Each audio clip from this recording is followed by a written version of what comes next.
भैया भैया ओ भैया भैया के सार सरवा एगो सुबेरे सुबेरे झाट लेखा मुंह देखा के यात्रा खराब कर देवले। भोर तक मेरा लाय लाय कइले रहले। भगवान करो कि सरवा बाहर मरो।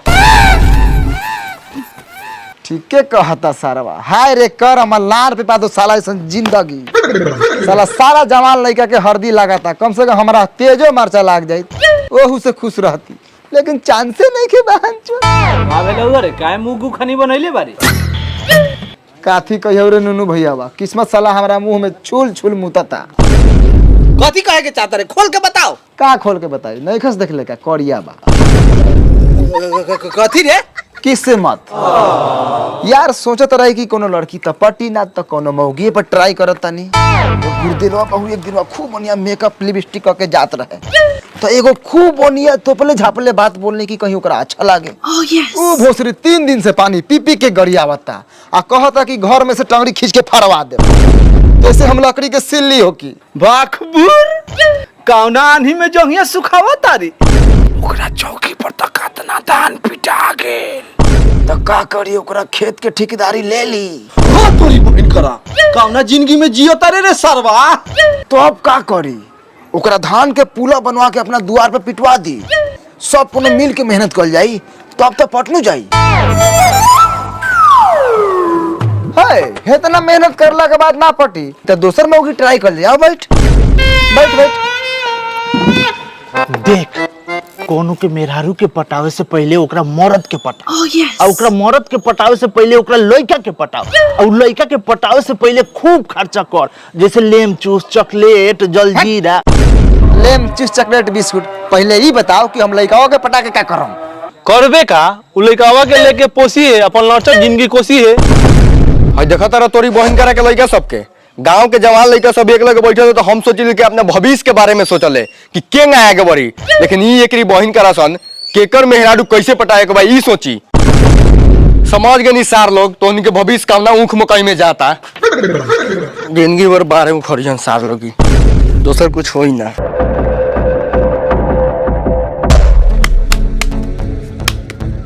काट बाक मर दे तू खाली गाल खेलल। अच्छा अब ना होई काट।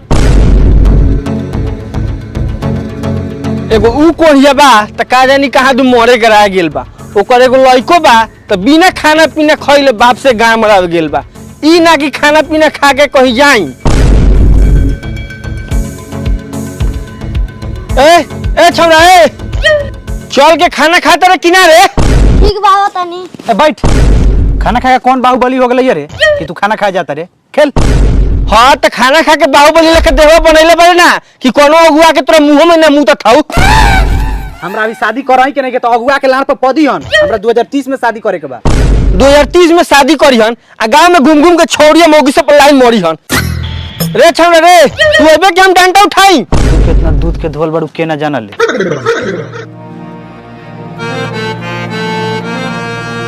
चल चल घरे तोरा सांप खाए के चिंता न रहले। चल चल बैठ पर सांप कुत्ता के जरा कुत्ता बन रहले।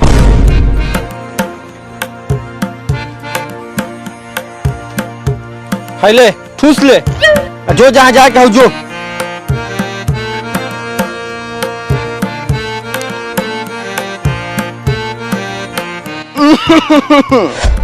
हमरो खाना थोड़ा निकल ले आवा।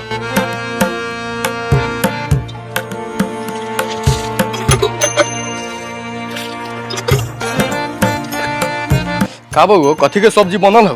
टमाटर के आलू के। अच्छा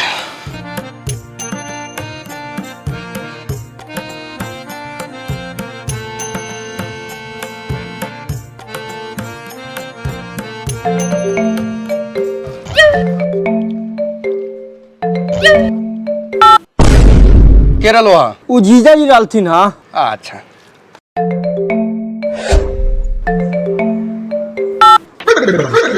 ई केरल वहाँ ई बड़का भैया रहलो ह। अच्छा खूब तोरा जीजा भैया का फोन आवता। हां तो बहिन बनिए तो फोन ना करी का। कॉल कहां कर है मोबाइल आवता ना ना दे ना।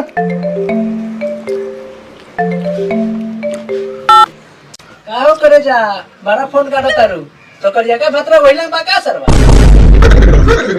आज बसवाड़ी में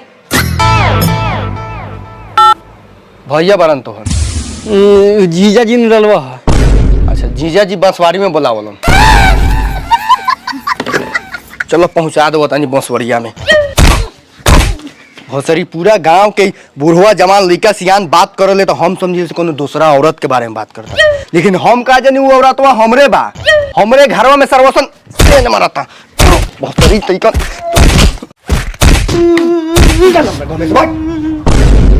अच्छा तो गले मरला हनु जा तरी नहीं होता से हारी गाड़ी डोलैया बना के खइयो। जो रे तू जो, हम ये बना के खाएम, लेकिन तोरा जैसन 72 औरत के हम ना रखम जोन सरवा पूरा गांव के खियावे।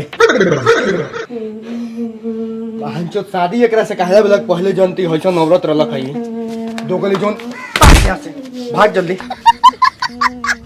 कोनी अपने खटियन दिन भर खेत में, तो हमरा लोग खटे वाला चाहिए कि ना? मन कैसे लगी हम 2-3 गुआ ना रही तो।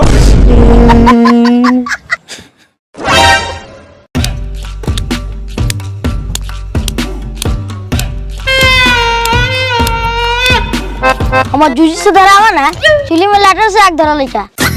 2 बजे अभी लाचे धरत रह, जल्दी रोटी दो, भूख लागल बा। साले ज्यादा बोल रहा हूं तो मारम थप्पड़ मुंह फाड़ दे। मतारी बन करे जल्दी बना के दियो। तो बापे बात ना पला माई के मार के बेल गइलो। उसे लाई दे 12 बनिया नक्षत्र के बना रहे ना मोतरिया सब भतार भूखे रहो, पूरा गांव भर के लड़के सब खा के निहाल बा।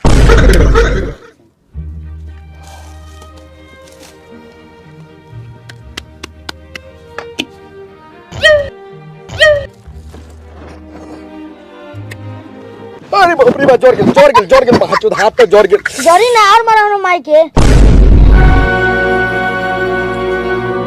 देखो बाग सरवा हम ना खाम काचे रोटी।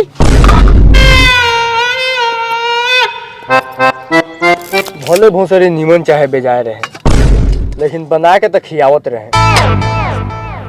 लागत लाजे सर में बुलावे जाही के पड़ी, तो ऐसे जिंदगी ना चली।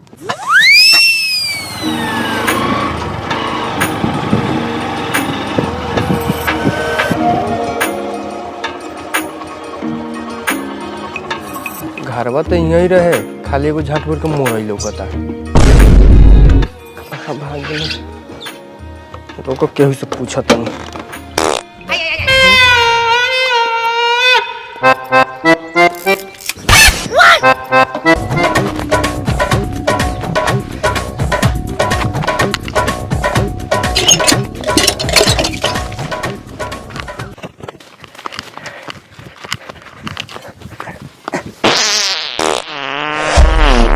है कौन सरवा के लइका बारे है? एक आंख में तोइको दनाई विचार बाटे है। सरवा सोहल खेत में लगल गान उठा के होगे। ए केकर लइका बारे सरवा? ए बंसुरा के लइका भांचो उठाओ ना रे, मुंह उठाओ ना के चिन्ही तोरा के। ए सरवा रे मुंह उठाओ।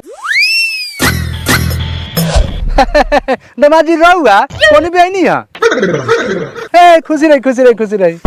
अब के तो नहीं है, घर हुए केहू ना रख। अरे वो घर थोड़े है, वो तो बथान है, घर तो होदे बना लेनी। अच्छा प्रणाम। हाउ के हो ससुर जी? माल बनेले बानी का। ए महाराज अपने के मामा जी है तू हमर मेहरारू। अच्छा ठीक बा, हम घरे जाते हैं लोग। बड़ी दोगला दामाद बा सरवा, हमरा मेहरारू के माल कहता।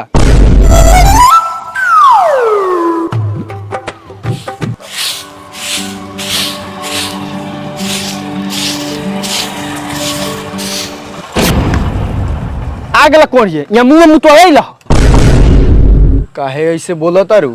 इना जब भतार इतना घाम में हकासल पियासा आयल तो एक गिलास पानी उन्हें पियाई, मुंह में मुतवावे नहीं हो। हाँ तो पानी नहीं पिया के बाद लिया देतनी, होदा भैंसिया मुतता ओई में से 1 लोटा भर के लिया देतनी। अच्छा वो सब गिलवा सिकवा छोरा हई देखा, तोरा लेगो बिना घुघुर वाला पायल लियाल बानी। रात के केनहू जेबू छन ना करी।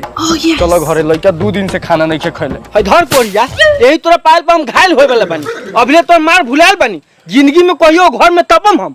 हमर गलती बाटे, तू ने पूरा गांव के 25, 30, 40 गोरे से बतियात लू। चलबू कि ना बोला सही? ना हम ना जाम। ना जेबू? ना आओ हेने आओ, घर में आओ। अब बताओ जेबे कि ना? ना हम ना जाम।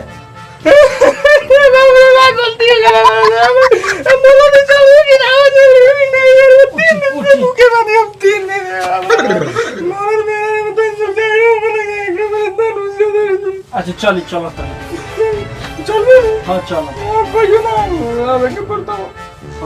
तोरा पता बाटे जब से तू छोड़ के आयल बारू नु तब से खाना नहीं खले 2 दिन से। तोरा जथी करे के मन हुई करिया, लेकिन एगो छिनराई छोड़ के। हाँ तो रहुआ हमरा के छोड़ के उन्हें कमाए ना जाए, हमरे भी खत्म। ठीक बाटे, हम समझ लेंगे तोरा स्वयं बाकी बैठ। साला दिन भर खेलत रहे गांव के लफंगा लइका के जोरे। आ पढ़े ना जाइए, ना पढ़िए तो बाहर नचिए हमरे खानी। देखत नु बड़ा भोसड़ी के आंख से देखो लोग का रे। ए ले कोड़िया बुला के हमरा के मारे लाग गरिया